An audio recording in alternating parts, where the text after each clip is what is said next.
दोस्तों नमस्कार, मैं एक बार फिर से हर्ष दीक्षित NS न्यूज़ नेटवर्क की तरफ से। आज बहुत ही इतिहास का दिन है। जैसा कि आप लोग जानते होंगे, आज 5 राज्यों के मतगणना जो हुई थी उसका रिजल्ट का दिन है। और मेन मुद्दा सरकार के लिए था बंगाल मतलब बंगाल में अपनी सत्ता बनाना था। माननीय नरेंद्र मोदी जी का भी सपना था बंगाल में सत्ता बनाना। तो आज हमारे बीच में बीजेपी के वरिष्ठ नेता, हम उनसे जानना चाहेंगे ऐसा आखिर क्या हुआ कि बंगाल में अपनी सत्ता ना बन पाई। एक बार इनकी तरफ रुख करेंगे। संजीव जी बताएं। देखिए, भारतीय जनता पार्टी की सरकार नहीं बन पाई ये एक अलग विषय है, लेकिन भारतीय जनता पार्टी की विचारधाराओं से कितने लोग जुड़े, कितने लोग प्रभावित हुए, ये विषय आप देखो।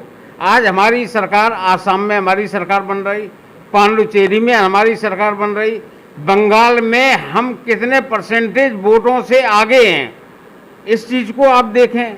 ठीक है, सरकार ने नहीं, बंगाल में नहीं चाहा, हमने प्रयास किया, पूरा प्रयास किया, आज नहीं सरकार बन पाई। वो जैसे कि दुबे जी, मैं ये आपसे पूछना चाहूँगा, जैसे कि अमित शाह जी और हमारे प्रधानमंत्री जी का कहना था कि हम 200 सीट तो लाएंगे, ऐसा क्या हुआ?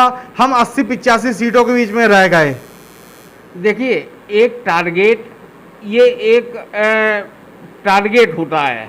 ये हमने अपना टारगेट रखा था कि हम इस टारगेट तक पहुंचेंगे। ठीक है, पब्लिक ने हमें नहीं चाहा, हमने प्रयास किया, पूरा प्रयास किया, हिंदुत्व के बारे में हमने किया। हमारी सरकार यदि बंगाल में आती तो अलग से एक परिवर्तन देखने के लिए मिलता। जो आज बंगाल में लोगों के साथ में एक अनर्गल रूप से वो हो रहा है, दुर्गा पूजा नहीं हो पा रही है, श्री राम का नारा नहीं बोल पा रहे हैं, तो लेकिन जो जनता ने स्वीकार किया उसको हमें स्वीकार है, लेकिन हमारी हार स्वीकार नहीं है। हम हारे नहीं, हम जीते। अभी भी जैसा कि आपका कहना है कि हम हारे नहीं हैं, मगर आपको ये नहीं दिखता, समीकरण ये नहीं दिखता, जनता ने आपको बहुमत नहीं दिया। जिस हिसाब से आप कहते थे कि जय श्री राम, ठीक, उसके मुकाबले आपने अभी कहा कि ममता बनर्जी बंगाल के अंदर दुर्गा पूजा नहीं होने देती थी, उसके बावजूद भी ऐसा क्या है कि 200 का आंकड़ा वो पार कर गई, पूर्ण बहुमत मिल गया है? ऐसा क्या है आखिर कि आप नहीं कर पाए? आप तो हिंदुत्व की राजनीति करते हैं, जैसा कि आपने कहा हिंदुत्व, क्या बाकी लोग नहीं है कि इस देश में? ये एक सर्कुलर का देश है, इसके बारे में बताएं। नहीं, हमने अपनी बात हिंदुत्व में नहीं पहुंचा पाई, ये हमारा विषय है। हम अपनी हार स्वीकार करते हैं। हमने अपनी बात, जैसे ममता बनर्जी ने दुर्गा पूजा नहीं होने दी, यानी श्री राम का नारा नहीं लगने दिया, हिंदुत्व का कोई पर्व नहीं होने दिया, हम अपनी बात हिंदुत्व भाइयों में अपनी अच्छी तरह से नहीं रख पाए। कहीं ना कहीं हमसे कमी रही, इस कारण हमें बहुमत नहीं मिला। लेकिन हमारी हार स्वीकार नहीं है। बंगाल में हमारा वोट परसेंटेज बढ़ा, हमारी सीटें बढ़ी। पांडुचेरी, असम, इन दोनों राज्यों के बारे में देखो, वहाँ पर हमने अपनी सरकार बनाई, दोनों प्रदेशों में सरकार बनाई। हिंदुत्व कहीं से भी कमज़ोर नहीं है, लेकिन हम हो सकता है कहीं ना कहीं हमारे अंदर कमी रही, जो हमने समझाने में हमारी कमी रही, जो लोगों तक हमारी बात नहीं पहुँच पाई।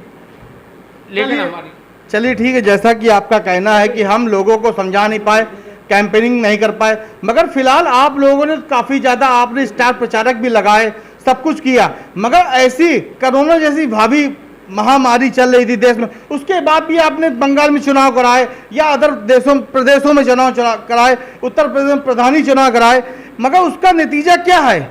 आपने सुप्रीम कोर्ट में बोला कि आप लॉकडाउन लगा दें, मगर आपने कहा कि लॉकडाउन नहीं लगाएंगे। ऐसा क्यों?